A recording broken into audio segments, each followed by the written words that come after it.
అధిక దిగుబడుల కోసం ఎక్కువ మోతాదులో రైతులు రసాయన ఎరువులను వేస్తున్నారు. అయితే వేసిన మొత్తం ఎరువు మొక్కలకు అందడం లేదు. సగానికి పైగానే వృధా అవుతోంది. తద్వారా పర్యావరణం దెబ్బతినడమే కాకుండా పెట్టుబడులు అధికమై లాభాలు రావటం లేదు. ప్రస్తుతం ఉన్న పరిస్థితుల్లో పంటకు ఎంత మోతాదు వేయాలి, ఎలాంటి ఎరువులను వేయాలో తెలియచేస్తున్నారు ఆదిలాబాద్ వ్యవసాయ పరిశోధనా స్థానం శాస్త్రవేత్త రాజశేఖర్.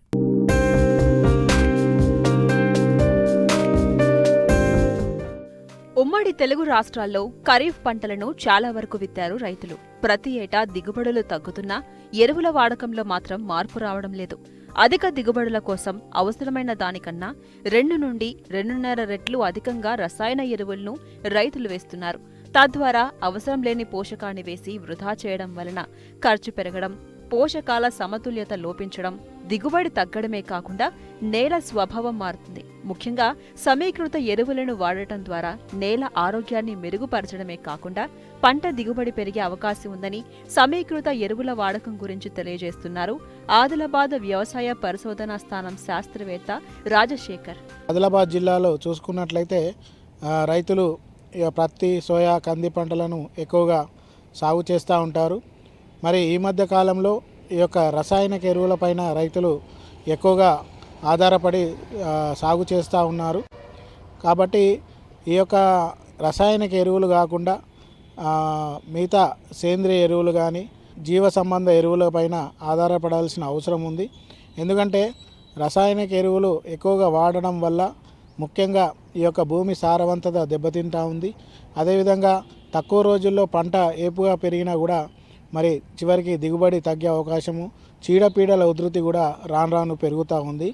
కాబట్టి రసాయనిక ఎరువులు మోతాదుకు మించి వాడకుండా ఉండాలంటే ముఖ్యంగా మొట్టమొదటి మెట్టు ఈ యొక్క భూసార పరీక్ష అనేది రైతులు ఖచ్చితంగా చేసుకోవాలి.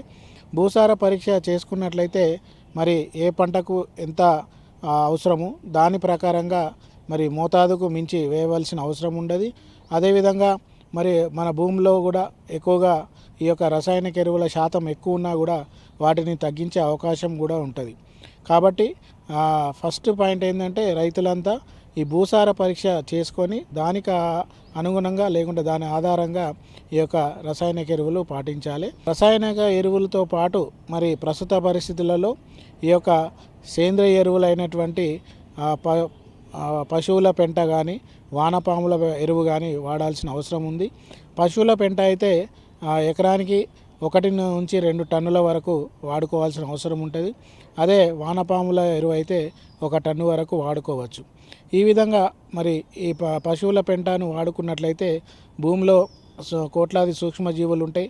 అవి అభివృద్ధి చెందడానికి కూడా ఉపయోగపడతాయి. ఈ రసాయనిక ఎరువులు ఎక్కువ మోతాదులో వాడడం వల్ల ఈ యొక్క కోట్లాది సూక్ష్మజీవులు అదేవిధంగా భూమి సారవంతత కూడా చాలా వరకు తగ్గుతూ ఉంటుంది. నీమ్ కోటెడ్ యూరియాను వాడినా కూడా కొంత స్లోగా పంటకు రిలీజ్ అయ్యి అదేవిధంగా మోతాదు మామూలు యూరియా కంటే మోతాదును తగ్గించే అవకాశం కూడా ఏర్పడుతూ ఉంటుంది. పంట మార్పిడి కూడా చేసుకున్నట్లయితే ఈ యొక్క పోషకాలు ఏదైతే రసాయనిక ఎరువుల యొక్క మోతాదును కూడా తగ్గించే అవకాశం ఉంటుంది. ఈ రసాయనిక ఎరువులలో మరి ముఖ్యంగా ఈ యొక్క యూరియాను రైతులు ఈ మధ్య కాలంలో ఎక్కువగా వాడుతూ ఉన్నారు. దానికి గల కారణం చూసినట్లయితే మరి ఈ యొక్క యూరియా రేటు తక్కువగా ఉండడము, అది ఎక్కువగా లభించడం వల్ల కూడా అవుతూ ఉంది. కాబట్టి ఆ విధంగా మరి మోతాదుకు మించి వాడకుండా చూడాలి.